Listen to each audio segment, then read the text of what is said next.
Bonjour, consoeurs et confrères. Aujourd'hui, dans ma deuxième vidéo, je vais parler d'équité.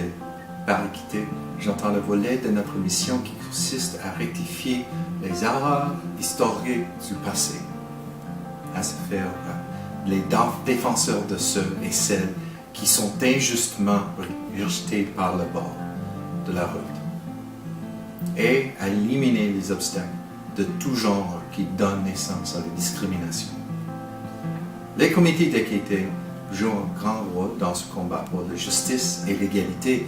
Les programmes et les autres politiques sur les droits des femmes et de la personne en général ont pour origine la lutte que nous avons menée contre les discriminations de longue date et persistantes.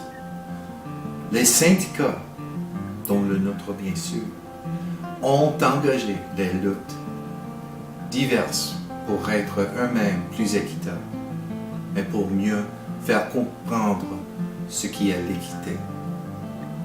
Dans le RCN de l'AFPC, le travail qui est mené dans le domaine de l'équité se fait par le truchement de nos comités de l'équité régionale, lesquels ont enregistré quelques progrès au fil des ans.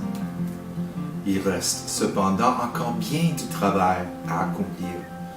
Plus que jamais aujourd'hui, il nous faut des comités d'équité qui soient forts dans le RCN et ce qui touche à l'éducation, au soutien et au leadership de ceux, afin d'être en mesure de poursuivre la lutte contre la discrimination, laquelle est toujours présente à nos lieux de travail comme au sein de nos communautés. C'est ce que je propose de faire. Si nous sommes véritablement déterminés à faire valoir l'équité dans ce cas, nous devons trouver de nouveaux moyens d'apporter notre soutien au comité de l'RCN et de travailler avec eux dans le but de faire la liaison avec les membres des groupes d'équité dans le RCN qui ne participent pas aux activités de leur syndicat dans ce domaine. Il nous faut collaborer avec les syndicats affiliés et autres alliés et remettre en question les pratiques en vigueur à nos lieux de travail, de même que la culture qui règne et qui sape l'égalité.